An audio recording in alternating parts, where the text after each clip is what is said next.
Best Friends to Lovers, Part 1. I always assumed people became self-destructive by constantly thinking of situations they couldn't handle. The further they got into those situations, the safer it probably felt, believing that they had no control over their lives. Or maybe people simply made mistakes and learned from it.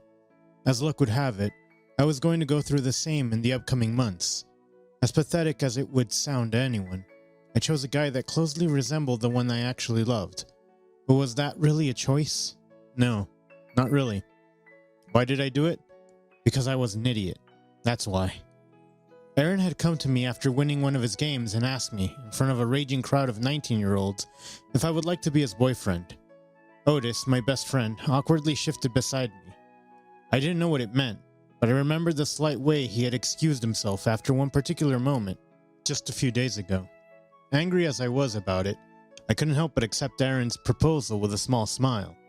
It felt like revenge. It felt like a win. For a moment, I thought I had hurt Otis like the way he had hurt me, even though it might not have been intentional. But that feeling was short-lived, because when Aaron's teammates screamed and shouted in joy, and he kissed me in front of the crowd, Otis sneaked away. At that moment, it didn't feel like a win. And my first kiss with Aaron felt bland. Some days later.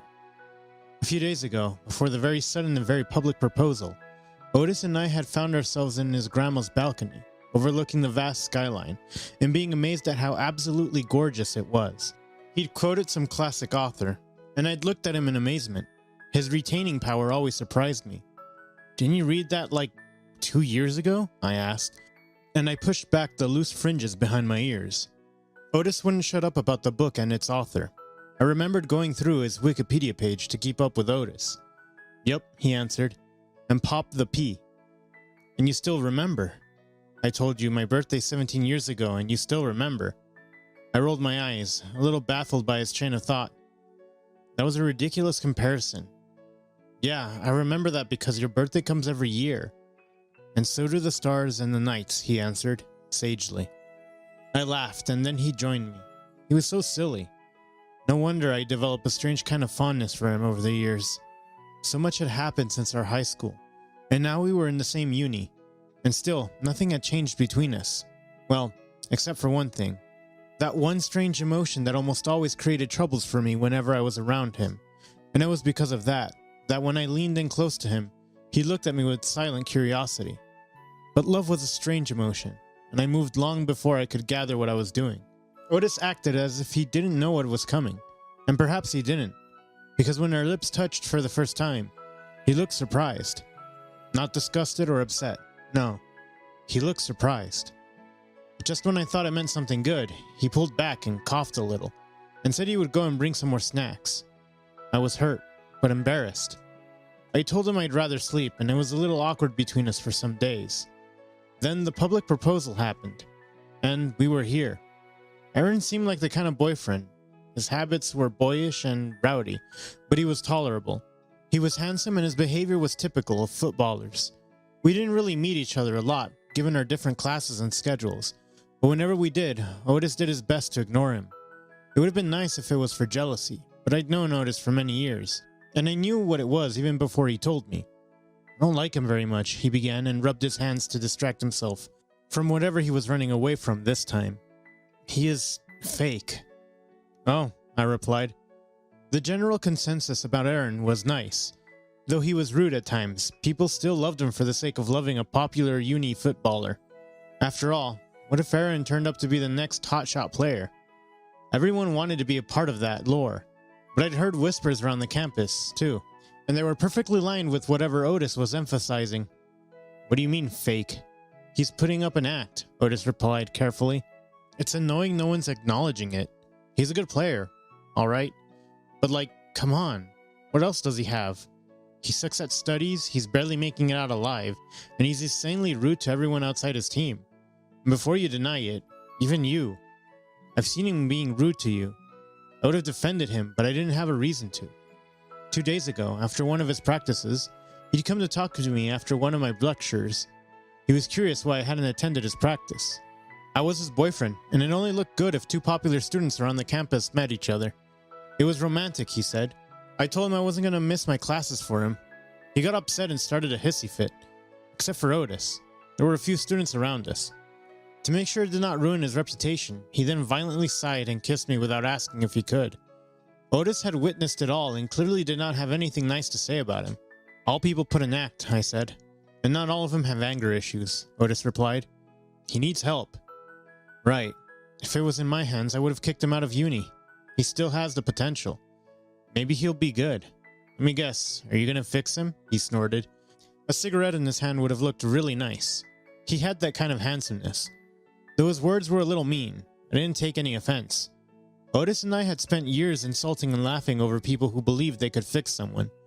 Besides, I'd said worse. None of that. I will see what dating him is like, and if it doesn't work out, then I shall end it. And I am to tolerate a man like him as your boyfriend until then? Unless you could be my boyfriend. I almost replied. Sounds like a plan, I grinned. He grinned in return. Although it was fickle. Just tell me if he does something. I shall, Otis. A few days later. It was Sunday, and Aaron had arranged a date. I called Otis and asked for his help. Oh, so it's serious, he said, and looked through my bunch of clothes. Nice. Why, do you hate it? I asked, curious to know if it was because he didn't like Aaron's attitude, or if there was something more to it. We hadn't talked about that kiss either. I wondered if it bothered Otis as much as it bothered me. I don't like it, no. He grabbed a pair of ripped blue jeans and threw it in my face. Has he said anything to you? I asked. If he had, we're going to have a talk. I don't think I can stand him for that long, Otis murmured. Look, I don't want to ruin your date night, alright? So let's just get you ready. We haven't talked about that night, I said, because I don't know when to keep my mouth shut, Otis sighed. No, we haven't, then. He didn't say anything. Will you drop me off? Didn't you say he's coming to pick you up? Will you leave after I leave? I asked and looked at my reflection in the mirror. I suppose I should. Who knows what else your boyfriend has planned? I looked at him through the mirror. Shut up. I didn't blush, no. I just hope I wouldn't have to think about that tonight. Aaron arrived on time. It seemed to impress Otis, but not much.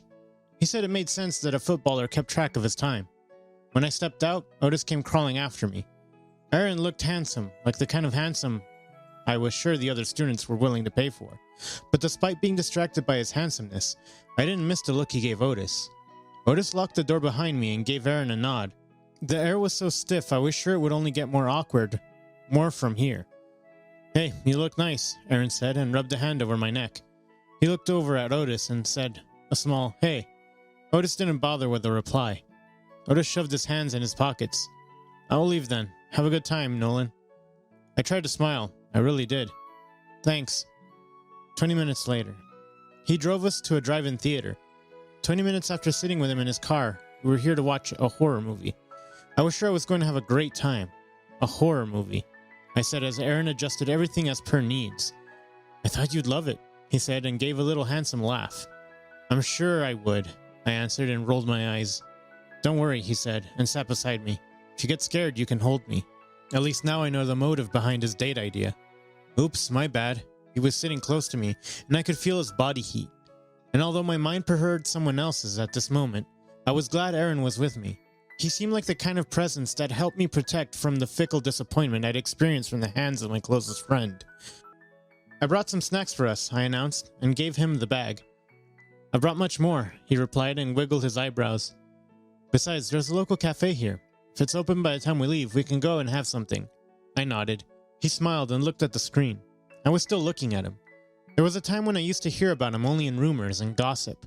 The students had a lot to say about a popular student. I knew that from personal experience. I was one of the so-called popular students after all. I recalled that rumor about me from the first semester that one of my classmates had started. It was about me hanging out with one of my professors for an extra grade. It was a ridiculous rumor. Although Mr. Johnson was a smart and handsome professor, I knew my boundaries. Besides, Mr. Johnson wasn't even gay. Just like myself, I'd heard stuff about Aaron as well, like how carelessly he treated his ex-girlfriend. For a long while, we'd believed that. But then she'd come and cleared the air and said it was a mutual decision.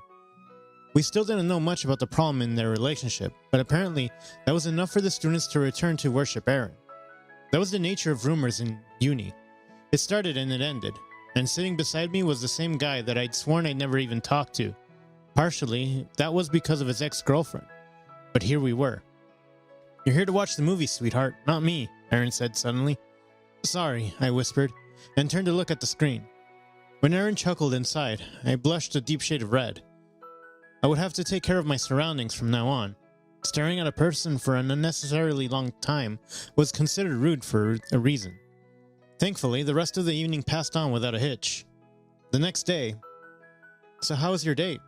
"It was nice," I replied and leafed through my book. "Then why do you look so guilty?" Otis finally asked. I opened my mouth to answer, but couldn't really come up with one. Wasn't feeling or looking guilty, at least not in the way Otis claimed it to be. But last night was fun, and I didn't really know how to break it to Otis. Would he like to hear I had fun with the guy he disliked so much? "I do not," I replied and rubbed my cheeks. "Liar," Otis whispered, and looked ahead when the professor called him out. The rest of the class passed him, pretending that we both didn't have anything to say. At the cafeteria, Otis was still reading through the novel he had begun last week. Although it was understandable that personal life and studies got in the way. Seeing him struggle with a book was rare. I remembered him saying it was a nice book, and that he was the most excited to read it. "Is the book difficult?" I asked, finally breaking the ice between us. Otis had barely muttered a word since we left the classroom. The sun was coming up and it was irritating. Otis' silence didn't help the case much. "Not really. It's depressing." "Come on now, you've read Dostoevsky. There's no writer as depressing as him." "Dostoevsky can be emotionally overwhelming, not depressing. There are other depressing as hell writers, but this book, I don't know." "What's it about anyway?" I asked and sipped on my water. If this was the way to make him talk, I was going to get him with a bulldozer. I was ready to go through several novels, if only to talk to him through them. The writer's name told me she was probably from some Nordic country. Norway? Sweden, perhaps? The narrator, Melon, is in love with another woman, her classmate. But that's not all. She will have to challenge predetermined social ideas to even feel so, or something. He stopped and gave a little nervous chuckle. It's hard to go through it. Sounds a little semi-autobiographical in nature, you know? Those kind of things are hard to swallow. I looked at Otis in silence. Was I going ahead of myself too? Think of us in those characters' places? I wonder what their ending was. I wondered if I wanted to know. I was sure Otis wasn't going to tell me anyway. Why does it sound semi-autobiographical? I asked anyways. Not that I was curious, I just wanted to see how he'd react. Do you really want to know? No, I answered. God, you make it sound so sad and depressing. It is sad and depressing. He closed his book and looked at me again. Before I could ask what the look meant, he repeated the earlier question. Why did you look so guilty in the morning? Is everything okay between you two? Yes, I nodded. It's just, I stopped inside. There was no point in hiding it from Otis. It was good. The date, I mean. I thought it would be a mess, but it wasn't. So you felt guilty that I'd hate the answer. I shrugged. You don't like him. If you like him, and he turns out to be a good guy, then I'll not have a reason to not like him, Nolan, he sighed. He hasn't really given me a reason to like him. He was nice. I told him mostly to test the waters. That's nice to hear. You'd be okay with our relationship, he shrugged. As long as you're happy with him. Was I? Was I happy with Aaron? Or was I only using the time with him to distract myself from the thoughts of Otis? Didn't that make me a crap person to use Aaron like that? Guilt again weighed heavy on my shoulders, and I messaged Aaron to ask him if he wanted to hang out this evening. He replied that he wasn't free this evening, but if I was alright with tomorrow. Will you come over to my place tonight? I asked, and looked up to find Otis, eyes on my phone. He swallowed and looked at me. Yeah, I suppose I can, I smiled. We can cook. And watch a movie? He asked. Whatever you wish, sir. Some hours later. Otis was doing the dishes when I left him to put on some movie. We had decided on some romantic French movie from a favorite director of Otis, and we were ready to waste away the few hours on watching two straight people struggle to fall in love. Seriously, sometimes I wondered what was so forbidden in straight romance. When I walked back to the kitchen, I found him shirtless and cleaning the kitchen counter. There was 100 things I could focus on, but my eyes immediately zeroed in on his bare back. I thought, well, going to the gym really did make a difference after all. Just a few months ago, Otis had been nothing but a stick figure. "Are you only gonna stand there or help me?" he asked and showed me his bloodied hand. "What the How did you even get it?" I rushed into the kitchen and grabbed the first aid kit. "I must have been thinking about some stuff," he replied and leaned against the counter as I worked on his hand. "Yeah, thinking. Can't I do some thinking, Nolan?" "You're allowed. Whenever you actually make a change by thinking is another thing." "That's right. Karen's novel is doing numbers on me, though." "The one we were talking about at uni?" I asked. The bleeding had stopped. Thank God. "Yep," he replied and thanked me. "Got me thinking about stuff. My parents, brothers, sisters." "Oh," I replied. "They were not the best people to talk about. I had heard enough horror stories about them to last me a lifetime. If Otis weren't my friend, I wouldn't even have bothered meeting people of such nature." "What about them? How stiff they are?" "Unreasonable," he replied. "They make demands that are out of touch with today's world. They want me to be something that I don't want to be. And I did not seem to realize that until now." "Come on now, you have hated that about your family for years now." "You got me," he replied and smiled. "But still," he cleared his throat. "Let's watch the movie, yeah?" I replied and put away the first aid kit. If Otis wanted to share something more, he didn't say anything. Just like any other time, he kept his mouth shut and let time take its course. Next evening. Strangely, the time with Otis always seemed to pass on quickly. Sometimes it felt like I was struggling against it, and fruitlessly trying to make sure each minute was spent on something memorable. It was like I did whatever to make sure Otis remembered the hours spent with me long after he'd left my place. Unfortunately, or weirdly, it didn't feel the same with Aaron. Time seemed to move on slowly. Each minute seemed to take an hour. The conversations didn't seem natural, not as natural as they seemed with Otis, but a tireless struggle to make sure that the absence didn't bring some awkward silence between us. We were dating, after all. That had to mean something. I told myself the comparison was wrong. I'd spent almost 18 years of my life with Otis, only spent a few weeks with Aaron. It was sure going to be alright at some point. I'd called Aaron at my place, and he had come an hour late. He said it was because of the practice, and I told him it was alright. "You should just let me know," I told him. "I was getting worried, so give me a message." "It's only an hour," he replied, a little irritated. "Yeah, I get it, but it'll only take you 5 seconds to send a message." "Gosh, unless something freshly made can get rotten in an hour, I don't see the point." He settled on the sofa. "I ordered pizza. I'll just go ahead and reheat it." "You know I can't eat pizza, right?" he asked and stood up again. "I have to take care of my calorie intake." I shook my head. I hadn't forgotten about it, but it was Aaron who had said some days ago that he wanted to eat pizza. I thought it would be a nice gesture. "Sorry, should have been careful." "It's alright, we can eat it, but don't do it again." I swallowed the disappointment heavy in my chest and nodded, "Okay." My voice came out so small that I almost didn't recognize it. He grinned and then clasped me in a one-arm hug. He dragged us into the kitchen. "Let's reheat it and watch a movie. Horror." "I don't like horror." "Oh, but you look cute." So horror it is. Almost 2 hours later, the movie was over. It was a Japanese horror, so there was an extra mix of gore and violence in it. I was sure I was going to have nightmares about it for days to come. I unconsciously let Aaron know this. He grinned mischievously and said that it meant he could stay the night. "I thought you were going to kick me out," he said. Aaron? I wasn't going to kick him out, but I didn't want him to stay either.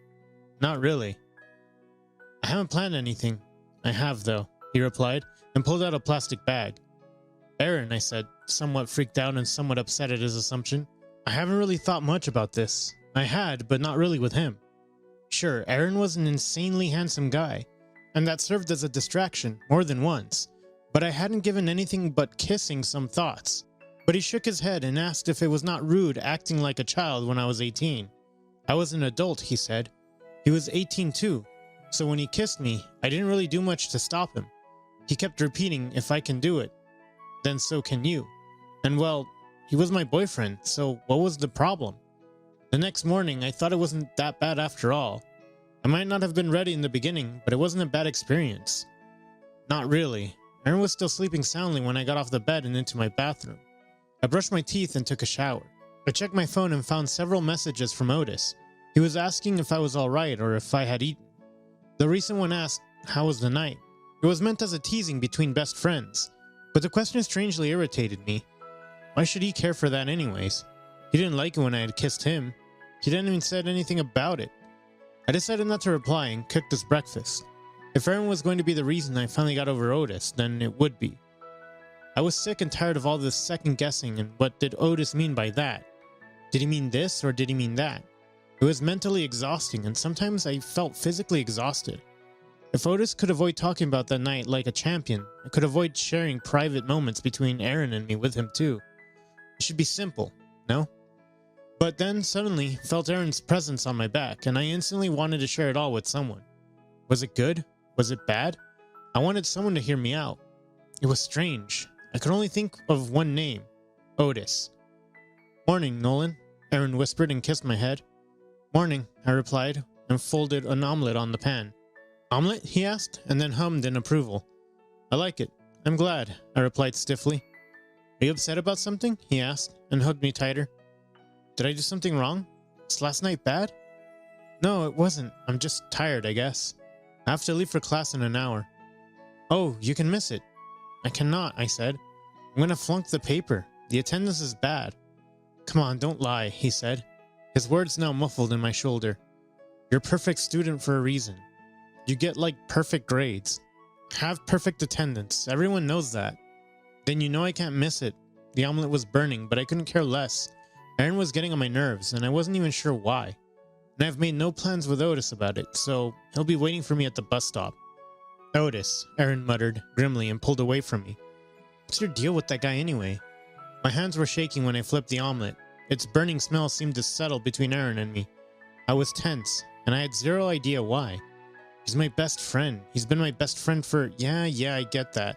But now you're my boyfriend. It doesn't look good when you spend so much time with your best friend rather than your boyfriend. What's that supposed to mean? I asked, a little defensively. He's my best friend. We share the same course. Obviously, we're going to be with each other a lot. Still doesn't look good, Aaron replied, his voice a little grave now. Well, what do you want me to do then? He shrugged. Spend less time with him. I don't know. In fact, I'll drop you off. No, I said. I shook my head. I wiped my hands clean and shut off the gas. I wasn't going to let him do this to me. I'm going with Otis. He grabbed my hand before I could leave the kitchen. See, this is what I'm talking about. You're always glued to that little shit, and it's not good. You're not going to decide for me, I told him. He clenched his jaw for a moment. It looked like he would hit me, but then he sighed and shook his head. His shoulders were drooped and he looked pathetic. No, I have no right to tell you to do anything that you don't want to do. He dropped my hand and crossed his arms over his chest. He still had his head down, and his voice had grown softer. Like this. It was easy to forget why I was upset at him just a minute ago. You're my boyfriend, and I was just hoping that you'd spend some time with me. I sighed and came closer. Aaron, I'm ready for that, but... So let me bring you to your class today, please? He finally looked into my eyes, and his eyes were red and his face was flushed. It was easy to believe that he meant the best for me, and for us. Like this, I nodded. I'll just let him know. That's all right, he replied, a little perky now. You can get ready. I will cook for us, and don't worry, I know how to make an omelet. I nodded stiffly and walked into my bedroom. I messaged Otis, but didn't pick up my phone to check for his messages. I knew he was disappointed. A few weeks later, Aaron's behavior and demands unfortunately weren't only limited to asking me when I was meeting Otis or how much time I was spending with him. He started taking extra interest in making sure he was there to guide me through every hour of my day. He started spending nights at my place. The morning after, he'd push us through the door and suggest we go running. I didn't hate it, but my stamina was shit for a reason. I had asthma, and that meant I needed to be careful about how much stress I put on my lungs. Running was good only as long as my lungs allowed it, and it took Aaron an asthma attack to finally get it through his thick head. Things remained a little bit awkward between us for a few days after that, but then Aaron apologized to me with a cute flower bouquet in the college cafeteria, and everything seemed to return to normal. Otis obviously returned to his old idea about Aaron. Wonderfully, winter were arriving, and I wasn't in the mood to argue with him on that. Aaron had after all rushed me through an attack. Otis was upset because he knew how bad it could get. Can you at least tell him how to take care of you during an attack? Otis, I've told him, and I'm sure he cares about me enough to read about it himself. I rubbed my hands on my thighs. It was getting colder and I hated it. Cold almost always made my health worse. If he cared enough, he would have seen you with an inhaler. He might have forgotten it, I replied. And it was bad because we knew that was as stupid as it could get. We were at the football field and I could see Aaron grinning and laughing with his teammates. He had told me his team was sure to do great in the upcoming tournaments. The spirits were high and I could see it. Otis swore at the footballers, but I was sure it was solely directed at Aaron. I couldn't hold it in. If he was saying all of this as a best friend, then I understood. But I was still desperate to know if he meant it as more than that too. What if in the weeks following that kiss, he had thought over it? What then anyway? I was in a relationship with a lookalike of Otis. That was the truth. Even if Otis meant something more, then what was I going to do? Why do you hate him so much? I couldn't help but ask. He smokes, you know, Otis replied. Instead, he's a footballer and he fucking smokes.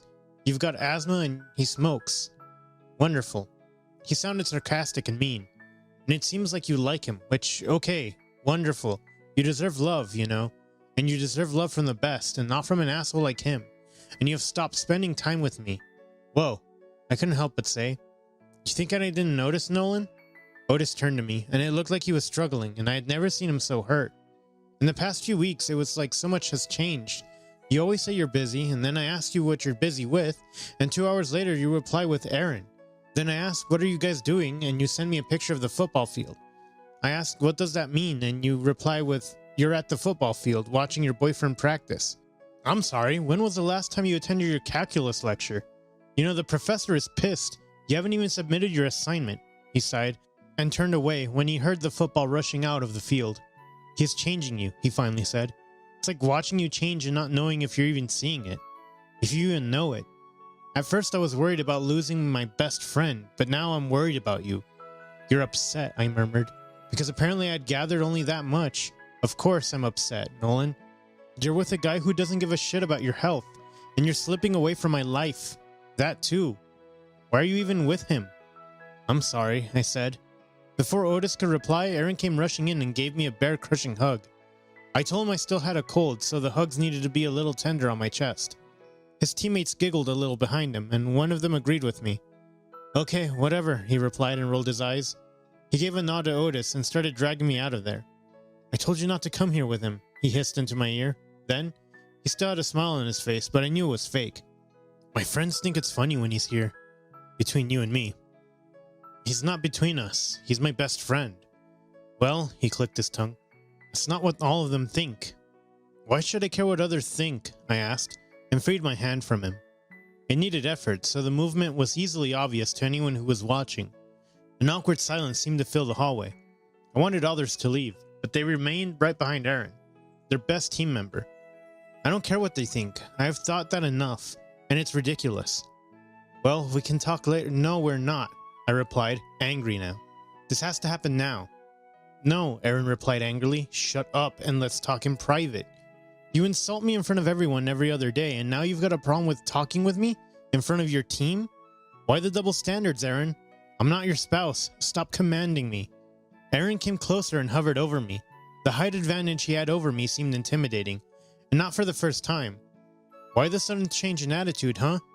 You can keep your confidence now and talk to me in private with the same confidence, and I will fucking show you. Do that here, I challenged. Do they know you grabbed me by the hair last week simply because I said I wasn't in the mood to kiss you? Do they know that?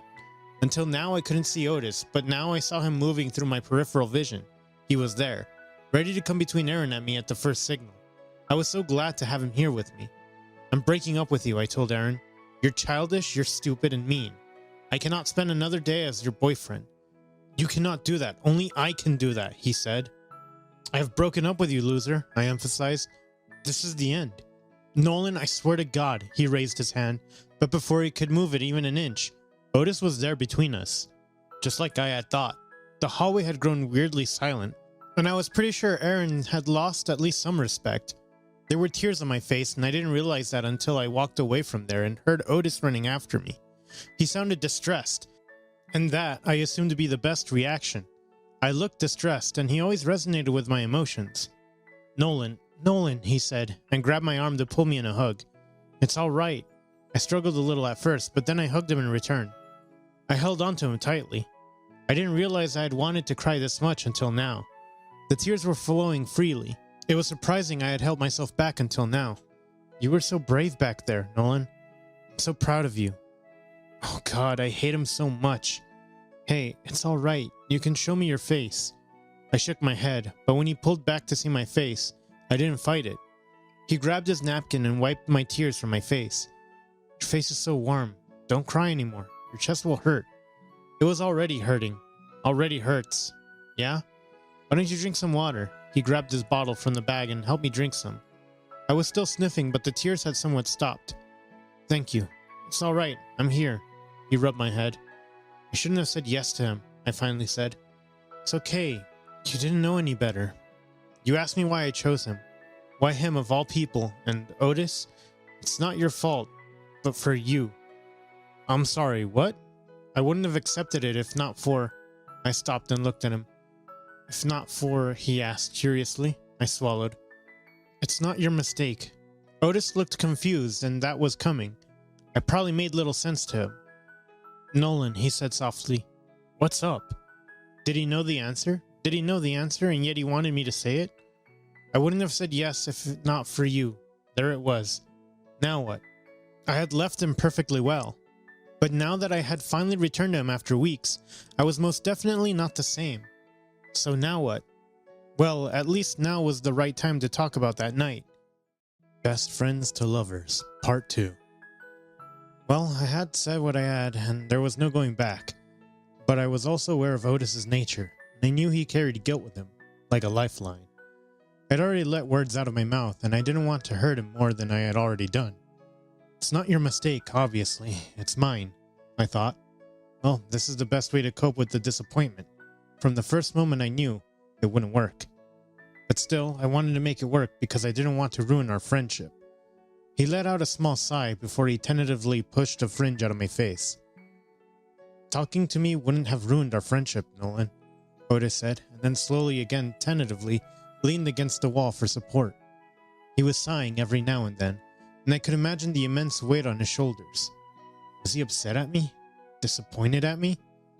You went through all of that just so that you could get over me? That was a simplification of the whys, but yes, I answered. Somewhat. Also because I was stupid, and stupid people made self-destructive decisions all the time. I wasn't new to it. There was a reason why I had 100 problems on my shoulders. And how did that work out? He muttered, more to himself than to me. But I heard it. Although it sounded a little mean, I couldn't really take offense to that. He was right after all. I had spent weeks in a relationship with a guy whom I knew it would never work out. All because I couldn't stand the thought of that Otis didn't love me back. Yes, I might have tried to make it work, but Aaron wasn't really putting any effort into it either. It was doomed to fail. It's not your fault either. Only if we'd talked. I didn't say anything to that. What could have I replied anyways? I stayed silent because I was dealing with my own issues. Told you. My parents. He huffed and gave me his hand. He then held it tightly. Together, we started walking out of the stadium. It was almost like nothing that happened in the last few weeks actually affected us. We have serious communication issues, I get it. We need to talk about that night, I put in. It was necessary. The problem started from there. Maybe if I had waited a little more, and if Otis had said the right words, I wouldn't have ever gotten together with Aaron. I still don't understand why he proposed to me. Hey, Otis replied. This is his habit. He likes staying in the news. Dating an equally popular student was only going to serve his overinflated ego. Besides, his last relationship had left some doubts behind. He probably wanted to show he was a sweet, caring boyfriend to anyone he dated. I furrowed my eyebrows. Is he gay? It wasn't like I had any doubts. Yes, not gay, but bi. Otis rolled his eyes. He wouldn't have dated you otherwise, Nolan. He pressed his hand against mine a little tighter. Let's go out and get some ice cream, okay? I replied, and for the first time in a while, felt safe with human touch. An hour later. I want you to hear something, Otis, suddenly said, and wiped his mouth with a napkin. He was again rubbing his hands over his thighs. Come with me. This weekend. He turned to me to give me his undivided attention. Where? I asked. To my parents' home. I want you to talk to them. I swallowed. About what? About anything. No, I mean, he took a deep breath. There's a reason why my relationship with them sucks. I've told you that already. You need to hear it. You need to hear why I didn't want to talk about that night. I do not exactly fear that night, but I'm not very comfortable talking about it either. It's not a bad thing, I promise. He then smiled at me. I finished the novel, by the way. I finished it days ago. But I'm telling you now because you've been absent since forever. Sorry, I ducked my head. I didn't really say that to hear you apologize, he said. He was silent for a while. Why didn't you tell me what he was doing to you? There it was. I was wondering why he wasn't bringing up that incident. For some weeks now, I hadn't been sharing anything about my relationship with Aaron with him. Partially because Aaron wasn't giving me a chance to meet Otis, and partially because I wasn't really sure how to inform Otis about anything at all. I was embarrassed. Everything that happened to me in my relationship with Aaron was because of me in the first place. I wasn't sure how to, I replied. Has he hurt you in any other way? He asked. Carefully, I swallowed again. Yes, but not really. Aaron had some issues with him, but he wasn't all bad person. He had made some mistakes, but so had I. He was really, at the end of the day, still a tolerable boyfriend. Maybe if the conditions were different, he wouldn't have been as dislikable as he currently was. No, I replied. Otis carefully looked at me, and then slowly nodded. He didn't look convinced, but I also knew he wasn't going to push that anymore, unless I wanted to talk. And I was sure that I didn't want to talk about it. At least not now. Let's go then, he said. I nodded. My place, he grinned. Want to watch a movie or something? I'd like any distraction, honestly. His smile dropped a little, but he ruefully nodded. I wasn't sure what he was so guilty about. I just knew that if it was because of me, I wasn't ever going to forgive myself. Let's watch something fun, then, as a celebration. As a celebration? Yes. 2 days later, Otis' family was not particularly pleased to see me.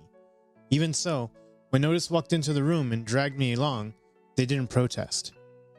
Keeping an image was as important to them as was maintaining their stance on various serious subjects, one of them being my sexuality. Otis's parents had never outrightfully said anything mean to me, but they never really showed any particular interest in me after I informed them I was gay. They were, in simpler words, wary and often sarcastic around me. It was hard to tell when they were mean or actually concerned. I was kind of getting what Otis wanted to see me and hear. I wonder why I hadn't thought of this before. How could I forget it? Otis told us you had a boyfriend. Otis' father began and crossed his hands over the dining table. He was looking at us, especially at me, with a grave expression. You didn't bring him to meet us. We're all, after all, your parents too. That was a polite start. We broke up, I answered. Oh, that quickly? He replied. That's the thing with these kinds of relationships, honey. Otis' mother mumbled, more to her husband than to Otis or me, but we heard her loud and clear. The two discussed some more about the drawbacks of these kinds of relationships, and Otis looked at me to give me a look. He was sitting timidly, although I could see the hatred in his eyes. I knew his parents had left much influence on him. He wasn't going to say much against them in their presence. He would come alive in their absence. Actually, he was just kind of very mean to me. I tried to make things work between us, but it was almost like he didn't care less about that. I wouldn't say I was very keen on that either. I furrowed my eyebrows and looked down at the dining table. It was doomed to fail. That's what happens when you date a man, honey. They all disappoint. Mom, Otis said, finally. How about I bring you 2 cookies? Would you like cookies, Nolan? Then she laughed, and I somehow knew she wasn't actually talking about cookies. She left, and silence spread between the 3 of us like an uncomfortable, smelly blanket. Otis's dad returned to his newspaper, and Otis and I sat there stiffly. I wished I hadn't said yes to Otis. This visit had just made my week worse. Several hours later. Shit, I said, when we walked out of Otis's parents' house. They waved us by and locked the door long before we left. This is what you wanted me to hear. I'm sorry, Otis replied, but you get what I have to hear all the time. Yeah, suffering together sounds more fun. Wait, I stopped and turned to him. Otis stopped, too, and looked at me in silence. Is this the reason you didn't want to talk about that night? Took you long enough, he replied and started walking again. Otis, wait, I said and grabbed his hand. Is this why... Do you want to kiss me? Do you want me to kiss you? He carefully looked at me. You know I'm coming around, right? Yeah, I answered, but I didn't really sound confident, and I wasn't actually. Sorry, I'm just eager. A little. Otis carefully smiled. The smile looked a little teasing, but he didn't make a move to actually kiss me. It was safe to assume it wasn't going to happen for a while. It's not just my parents, it's me too. I have no problem with you being gay and having boyfriends and being with men, you know? But things change when it comes to me. I don't want to put this on you, but I freaked out when you kissed me that night, you know? One of the reasons why I picked up Karen, honestly. He gave a little laugh, but I couldn't laugh. I had hurt him and now it was out in the open. Hey now, he said, and placed his hands over my cheeks. When I tried to pull away, he pulled me close, like that. It would have been funny if not for the situation. It wasn't because of the kiss, no. I mean, I believe everyone at some point in their lives probably thinks about kissing their best friends. You know. It wasn't because of the kiss, Nolan. I'm not really the best judge for that, being gay and all, I replied morosely. Otis grinned, but he still hadn't let go of me. It wasn't because of the kiss, but because I didn't know how to react to that, you know? I'd never dated anyone until that point, so the prospect of kissing my best friend of all people just blew my mind away. I didn't know how to react, Nolan. That's it. There's no correct way to react, I replied. My voice came out squishy, given Otis hold on to my cheeks. Everyone reacts in their own way. You did, I did, by dating a footballer, but yes, we both reacted to the kiss in our own ways. Well, he replied and finally pulled back. I kind of started missing his warmth immediately. Now that that's clear, let's go before my parents invite us back. Oh hell no, I replied and visibly shivered. No offense, I added. None taken. Otis replied and ran a hand through my hair. A few days later, I had to beg the professor to give me another chance. Now the assignment was due and I had just received my first warning. I was going to lose 5 grades. The professor had promised that much. But if I delayed it any more, he wasn't going to give me more than 2. Like always, I found my way to Otis's place, hoping he'd either help me with it or support me through the next few agonizing hours. I'd never in my life ever been through this, being the good student that I was. If my parents were to hear about it, and even worse, the reason behind the delay, they were going to lose their heads. I wasn't in the mood to confront them, so soon after the mishap at Otis's home, I was going through a crisis, and when Otis opened the door, I was sure he knew. Oh well, look who's back, he said, and invited me in. Do you need help or just some moral support? I hurriedly replied and jumped on the sofa. It's due today. I have to submit it by 12 in any shape and form. It's 7, he replied. There's enough time. It doesn't look good on me, I replied. I've made enough delays already. I don't want to ruin my image by submitting it at the last minute. Okay, calm down now, he said, and rubbed his fingers on my head. For a moment, all I wanted to do was sleep and forget the reason behind his delay. But every present moment seemed to be a stretch of some past moment, and running away at this time wasn't possible. I will make you some tea. I'm going to take a shower after that. There's something we need to talk about. Although his voice sounded a little serious and grave, I didn't have the time or attention to give it any thought. All right, I replied and sighed. He patted my back and left me in peace. The questions weren't tough, but only because I was keeping up with the recent chapters. Otherwise, I wouldn't have made a single dent even in the first question. Otis was showering, and he had, as promised, left me a cup of tea. After a while, I'd forgotten about it. When Otis finally walked out of the bathroom, with merely a towel wrapped around his waist, I didn't lose my head, although I was glad I wasn't drinking anything. Now we gotta talk, he said, and sat beside me some 10 minutes later. A moment, I'm almost done. 22 minutes later, and I was done with my assignment. When I messaged the professor, he replied that I should submit it right away, and that he hoped I wouldn't repeat this behavior. I promised I wouldn't. He gave me a thumbs up emoji. I dropped my phone on the table and looked at Otis. Go on. It's about Aaron, he said, and his ex-girlfriend, he added. I don't want to hear it, I moaned. You have to. It's important, and it concerns you. He looked a little worried. Okay, what's it about? He sighed. Aaron didn't propose to out you out of interest. He might have had a little crush on you, we can say. But he didn't propose to you for that. It was a big proposal, I replied, in front of a crowd, nonetheless. I get it, but it was all part of the stupid bet. I'm sorry, what? I asked and sat up straighter. I was talking to Leah, his ex-girlfriend, and the conversation eventually moved to your very public breakup. She said she knew it was coming, and I asked her why. She told me there was a reason why Aaron's relationship never lasted more than 2 to 3 months. 5 at most. Theirs was the longest, 7, but that's not all. Besides breaking up with him over his rude and abusive behavior, there was something else, and that was the common thing between you and her. I didn't like the way he was keeping it under wraps. I wanted to hear it. What? He proposed to you both for a bet. Leah was the first target, and you the second. Even though Otis sounded regretful and upset at what he was saying, I couldn't really feel his emotions over the loudness of my own. I was pissed off and embarrassed. He never wanted to develop any kind of relationship with you. His goal was just to get you, control or maybe manipulate you, and that's it. Break up when it gets unbearable. But why would he do that? I asked in a slightly teary voice. He likes being called a heartbreaker, handsome and popular, that he is. He's like that, Nolan, and none of it's your fault. You didn't know. No one knew. In fact, Leah told me the reason she's silent about all of this is because Aaron constantly keeps reminding her of the intimate pictures they'd taken during their relationship. He promised he was never going to leak them, but he has the pictures. What the fuck? I said. Sorry, Nolan. Can we do anything to help her? I asked. He carefully held my hand in his and squeezed mine within his. Weirdly, it didn't feel anything like Aaron's, the way he used to hold me in my hand. And I knew this was what I had been missing and craving for. Things with Aaron were never supposed to work. I don't know, he truthfully replied. You and I can only say that we're here for her.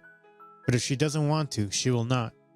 2 hours later. It was nearing midnight, and Otis and I were still lying on his couch, doing absolutely nothing but speaking occasionally, and watching the stupid rom-com he'd pulled from somewhere. We were lying close enough that I could occasionally feel puffs of his breath on my head, but so much was occupying my head that I didn't even register his arm around my waist until the intermission. Do you think he has my pictures as well? I asked, and I turned a little to look at him. He shifted slightly to look down at me. I can't say for sure. But Leah told me that the reason he has her pictures is because she either allowed him to click them or she sent them herself. Unless that's happened with you, I don't think he should have any. That was a relief. I knew Aaron hadn't, but the more I was getting to know him, the more worried I was for myself. All because of some stupid misunderstanding. All because I couldn't wait and talk.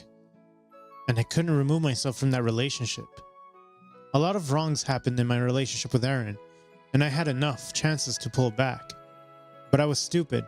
I stayed silent and let it go endlessly. I was sure if Otis hadn't talked to me on that field, I probably wouldn't have done what I'd had.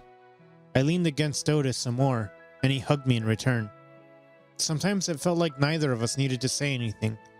Things were already so perfect between us. If someone were to see us now, they'd think we were dating. I'm glad that you're here, I said. I'm glad too. I was missing you. An hour later, the movie was finally done. Otis and I were still far from sleep. He was lying next to me and looking down at me occasionally. The conversation had finally shifted from anything and anyone else to us. I asked him if he had finished his syllabus, and he replied that he had. The conversation died down after that. It was true that you weren't sleepy, but we were also content with the silence between us. You know, that wasn't the first time I freaked out about something like that. Huh? I replied and looked at him. The kiss, that night, it wasn't the first time I'd freaked out about something like that. He went silent for a while and rubbed a hand over my bare arm. I still remember we were like 13 or something, and you asked me why I didn't have a girlfriend yet. I told you I'd rather date you than any woman. No, it wasn't that. That strange feeling that I wouldn't actually mind dating you over any woman. Or the thought that I'd rather date you than anyone else. I didn't know what to reply. I wanted to kiss him again. Maybe it was because you felt comfortable around me. I finally provided some thought. It sounded like a good enough reply. A person would want to be with someone they're comfortable with. That sounded logical. Maybe, he replied, and sounded a little lost. He found my eyes again and patted his fingers over my arm, as if to make sure my entire attention was on him, and him only. I told my mom this morning I wanted to kiss you, he said finally. His face was expressionless, and yet I knew there was a storm brewing underneath that nonchalant visage. Oh, what? I asked and sat up a little. This way we were way closer than before. I did. She freaked out. She started calling me. Then Dad did. I had to pick up his call. I couldn't ignore Dad's. And then he started asking me if you had done something or if something happened between us. And I told him I didn't know. I just wanted to kiss you. I've done some thinking over the last few weeks, he added, and I think I'd like to kiss you. If you'd like that, of course. I know you've come out of a breakup, and even if you weren't into it, it was bad stuff, so I'm not going to force you, but I wouldn't mind kissing you again either, to check, to see if I still feel the same. Okay, I replied, but not like this. His expression changed then. He looked a little surprised and a little excited, but still somewhat worried. Not like this? What does that mean? Means do not lean over me, or we can sit and kiss. I'm okay with that. His brows furrowed. Has Aaron done something, Nolan? Did something happen? No, I replied, and it was a lie. We both knew that. It's just that we used to kiss like this a lot, and I really don't want to remember that right now. I sighed and sat up fully. We can kiss now. Are you sure about that? He carefully asked, and again tentatively rubbed a thumb over my temple. It was a soothing touch, and I was suddenly very glad things were all right between us, despite everything that had happened in the past. Yep, I want to make this entirely about us, I replied. I didn't want to think about the past. Things were finally looking good, even if they were slow. I'd rather we move on than stay talking about the same thing over and over. Okay, he said. I wasn't sure who kissed whom first, but honestly, his kiss was better than any that I had ever shared with Aaron. In fact, it was even better than that night. A few days later, Otis told me his parents wouldn't stop calling him. He wasn't really picking up their calls either. He said he knew that they wanted to say and it wasn't all that interested in hearing the same old story. But then his parents threatened they would come over to his place to meet him, and Otis decided it would be better if he stayed at mine for the time being. Thankfully, his parents didn't have any knowledge about my place. It was sure going to keep him safe for the time being, unless, obviously, his parents started badgering me too. I said, I made sure to keep my voice steady. Running away won't make a difference, right?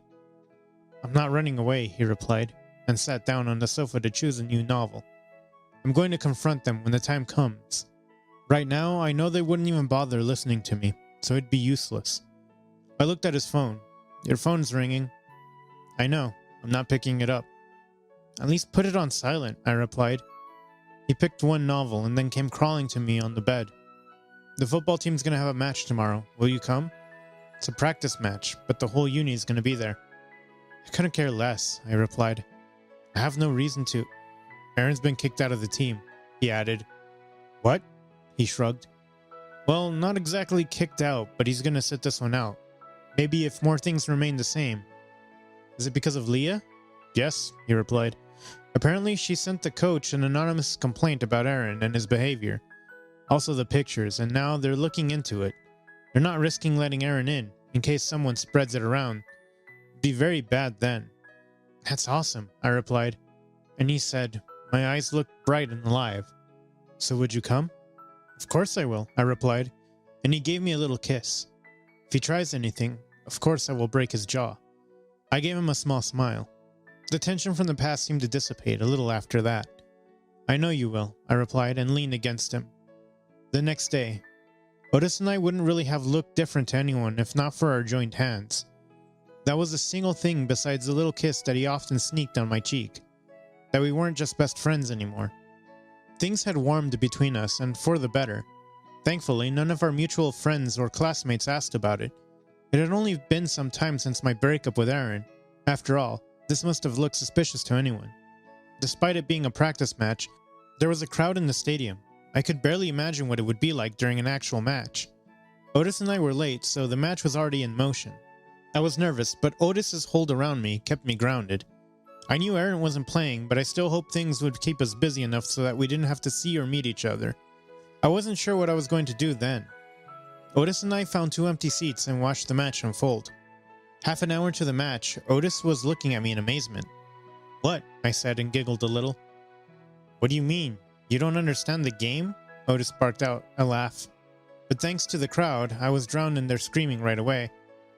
I don't care for it, I replied and pulled down the sleeves of my shirt over my fingers. It's just so boring. You had a footballer boyfriend. Didn't he tell you anything? We only kissed and slept together. A lot. There were a few conversations, but they always led to the same thing. No, we didn't talk about it a lot. I just knew to cheer each time his team or he made a goal. I shrugged. Now that I had said it loudly and to someone other than myself, it sounded pathetic. I didn't remember ever being such a loser. Otis's smile slipped from his face, but he seemed more worried for me than upset at the thought that I'd been kissing and sleeping with some other guy just some time ago. Now I was with him, and even then, Aaron hadn't left our conversations. I assumed he would not really. I'm glad that you are here with me then. I can teach you, Otis said. Yeah, you can, I replied, and looked for his hand. He gave me his hand and started pointing out the details to me. A lot of it was still boring, but at least I could hear his voice and be close to him. When the dreadful thing was finally over, Otis asked if I wanted something to eat. We settled on hot dogs of all things. While eating, he murmured that he was finally going to talk to his parents. This weekend, he added. I don't think I should dodge this any more than I already have. I told him I was there for him. Honestly, I couldn't care less what they reply. I mean, I know for certain what they will, but I'd rather not dread it any more than I already have. I will just tell him that I like being with you and that I hope this lasts until our last breath. Wow, I replied. You thought it that far? He shrugged and shoved the rest of the hot dog in his mouth. I rarely have anything else to think about. I read novels. He defended himself. So, what if your parents say something bad? He shrugged. What if, then? That wouldn't stop making me want you just as much. He sipped on his water and looked at me. But enough about this. I kind of already know how that talk is going to do. But how about us? Nolan, if we want to move forward in this direction and make this relationship work, we will have to put some effort. I agreed and tipped my hot dog at him. He grabbed my hand and took a huge bite of it. Hey, I said and pulled my hand away. There was barely any left. Not sorry, he replied and swallowed it down. I was saying we should go on a date. Official one, like somewhere nice. I don't know where, but we should. You read novels, you should know, I replied. I knew my face was flaming red. I could feel the nervousness and excitement in my veins. I was happy for the first time in a long time. Your choice, he replied, and dropped the responsibility on my shoulders. No, wherever you say, he added. And that was final. I nodded and wiped my hand on the napkin. I'm coming with you. Huh? Where? To your parents' place, I replied. As your boyfriend, I added, a little carefully. Boyfriend, he repeated, and gave it a little smile.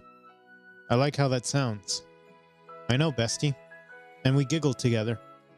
We hadn't outrightly said it or talked about it, and we hadn't even been in our first date, but I felt restless with the thought that he was mine. Calling him my boyfriend made it easy to accept the past was the past, and that nothing with Aaron had been real. The sting with Otis, however, was real. Despite the stupid mistakes I made along the way, I was glad Otis hadn't left me. It made things easier for me, and the nights a little less lonely. I wasn't sure how this relationship was going to go, but I was ready to take the chance. Because what if it got better and better from here on? Conclusion. Otis and I decided to meet his parents the next weekend. The week arrived quicker than we expected, and we both dreaded the meeting with them. Otis at one point said it would be good if he postponed it and shifted to another weekend, but I reminded him that the more we would wait, the worse it would get. Thankfully, he heard me, and we met his parents. It didn't go well, and I would spare everyone the details, but his parents' anger made one thing possible. We came closer than ever. If possible, now that his parents knew, there was no reason to hide it away. When my parents were finally informed of it, they replied, well, we kinda saw that coming. The end. Dating your best friend can be risky. Have you ever witnessed someone making it through that kind of romantic relationship? Let us know in the comments below. Thanks for watching. Consider subscribing to become part of our Rainbow Force and stay wholesome.